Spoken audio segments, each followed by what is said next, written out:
Welcome to the Dock Harbor and Airport Engineering.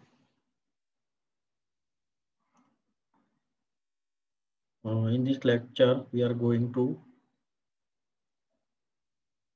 start a topic port administration.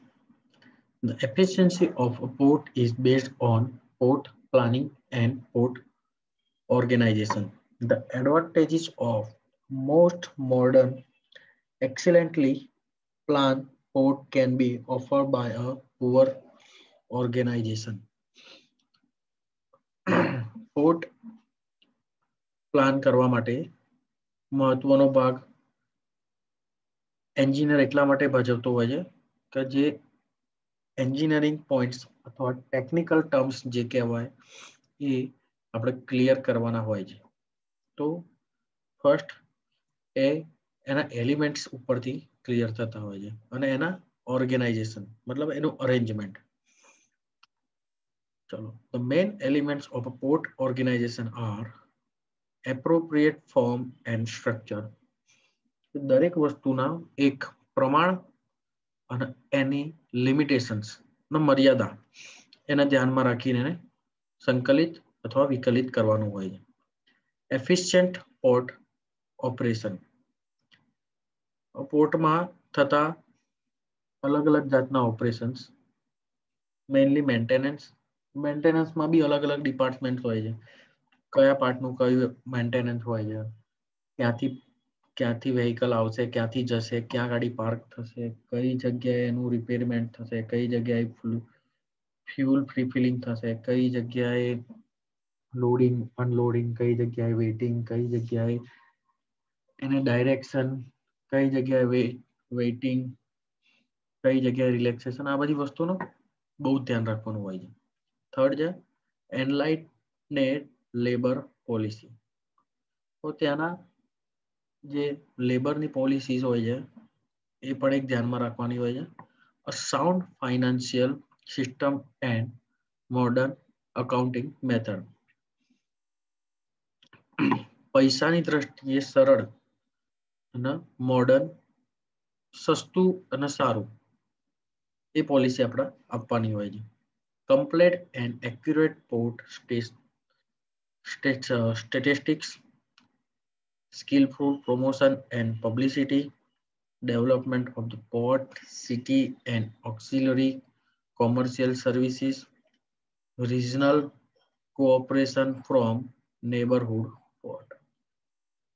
દરેક વસ્તુ જરૂરી છે. એના જોડે જોડે એ પોર્ટનું પબ્લિસિટી, એ પોર્ટના એના નેબર પોર્ટ જોડેના રિલેશન, વ્યવહાર ઇન ધ સેન્સ લેવડ દેવડ, અવન જવન, કે જેનાથી પોર્ટ અને એ પોર્ટના આસપાસની સિટી અથવા લોકેશન જગમગતું રહે. Okay, the port are administrated by a board of directors and the chairmen execute the policies and programs laid down by the board. A port users committee give suggestion for the efficient use of facilities and improvement that the necessary. In short, એવું કહી રહ્યું છે કોઈ પણ port બનાવતા પહેલા જે આપણે સામાન્ય બંગલાની વાત કરીએ, કોઈ બંગલો બનાવવો હોય તો આપણે પહેલા ક્લાયન્ટની રિક્વાયરમેન્ટ, ક્લાયન્ટ શું છે, કઈ રીતે રહે છે, કેવો વ્યવહાર છે, એમને કેવું પ્લાનિંગ જોઈએ છે, એમની રિક્વાયરમેન્ટ્સ એન્ડ એમની નેસેસિટી આપણે જાણવી જોઈએ. એ નેસેસિટીના બેઝ ઉપર આપણે પ્લાનિંગ કરતા હોઈએ છીએ.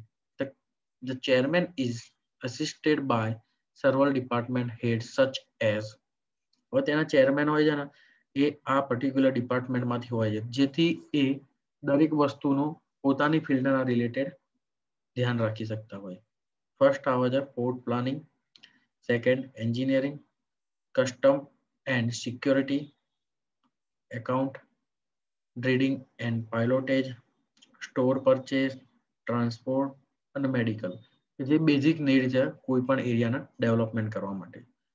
There is a line diagram of organization structure for a port is first board of director, પછી આવે છે પોર્ટ યુઝર કમિટી કે જે પોર્ટનો મેઇનલી યુઝ કરવાના છે કે જેનાથી એ લોકો નક્કી કરશે ચેરમેન્સ. એ ચેરમેન્સમાં આપણે જે અલગ અલગ ફિલ્ડ આપી હતી એ ફિલ્ડના લોકો હોય છે. બરાબર. Indian shipping. ઇન્ડિયન શિપિંગમાં coastal shipping, aids to navigation, maritime training etcetera આવતું હોય છે. એમાં જોઈ લઈએ training ship Chanakya which conduct 3 years BSc degree course in nautical science under the University of Mumbai. Pre-C training course for deck cadets. કારણ કે port ઉપર રહેવું એ એટલું જ ડિફિકલ્ટ છે કે જેટલું એક જંગ ઉપર રહેવું. તો એના માટે આપણે દરેક તરીકેથી તૈયારી કરતા રહેવું જોઈએ છે. એટલે એના માટે પર્ટિક્યુલર કોર્સિસ હોય છે કે જે કોર્સ કરીને જ આ પોઝિશન લઈ શકાય, અથવા એક બેઝિક સામાન્ય પોઝિશન બી લેવા માટે આ ટ્રેનિંગ બહુ ઇમ્પોર્ટન્ટ હોય છે. પછી આવે છે marine engineering and research institute, જે કોલકાતામાં અવેલેબલ છે. સ્થળ આવે છે marine engineering and research institute, મુંબઈમાં. LBS college of advance maritime studies and research, જે મુંબઈમાં અવેલેબલ છે. Shipping corporation of Indian limited, કે જે આની કંપની છે, જેનું આ હિસ્ટ્રી છે, કે જે હિસ્ટ્રી આપણે એટલું વર્થ નથી, એટલે હું એને સ્કીપ કરી રહ્યો છું. Now importance of water transportation. Port design કરતા પહેલા બહુ જ મહત્વની વસ્તુ, કેમ એ પોર્ટ ડિઝાઇન કરવો પડે છે વોટર ટ્રાન્સપોર્ટેશન માટે. પણ વોટર ટ્રાન્સપોર્ટેશન શું રોડ કરતા સેફ છે, રોડ કરતા સારું છે, રોડ અને એર કરતા કઈ રીતે સારું છે, એ અને એ કેમ જરૂર પડી એના થોડા રિવ્યુઝ લઈ લઈએ આપણે. Transportation on the surface of water is called water transportation. For water transportation, both ships are generally used.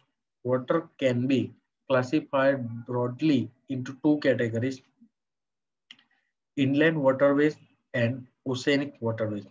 Inland waterways એટલે આપણી ઇન્ટરકનેક્ટિંગ નદી, તળાવ અથવા એવા પાણીના સોર્સિસ જે એકબીજાને કનેક્ટ કરતા હોય એના ઇનલેન્ડ વોટર સોર્સિસ કહેવાય. જોઈ લઈએ. Inland water sources consist of water transportation of river, lakes and canals within the main land. બરાબર છે. બીજું આવે છે oceanic waterway. Oceanic waterway is a totally available for all people and is a wide structure of water which includes big sea, all of our oceans. Okay. Oceanic waterway are concerned with the conveyance of people and goods primarily across the ocean between continents or islands. Internally, 75% of the trade is carried out by ship in ocean, because ocean થી જે થતો વ્યવહાર હોય એ road transportation અને air transportation કરતા સસ્તો છે અને સરળ અને સેફ પણ છે એક દ્રષ્ટિએ. Okay. Advantage of water transportation. Development of commerce and international trade, development of industry, development of agriculture. It assists and provides a powerful means of defense in the emergency of national security. It is easiest and cheapest mode of communication. It possesses high load carrying capacity. It requires cheap manual with wind and steam motive power. Discover of new Iceland is possible. Pollution is very low. And the last but not the least, it encourages consumption of foreign goods like medicines, machine, etc. There are some drawbacks too, which resist waterways. First, frequent storm and hurricanes result in a great loss of life and material. It requires more time due to slow speed and circuitous routes. There are more chances of attack by the other countries on naval ship, vessel, oil spillage, noise, smoke, and fumes cause pollution and encourage marine lives. It useful when water is available as the move of transport and that too along particular route only. The mountainous river, rapids and waterfalls hinder the water transportation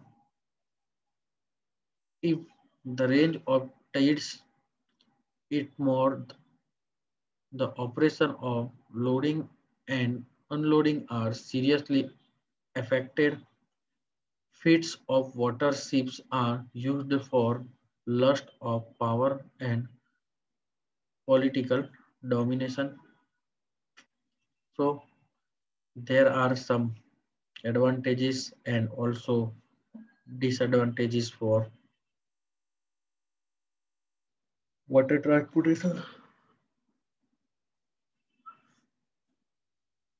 However, the water transportation is good. Now we are close our lecture here and start next with next topic. New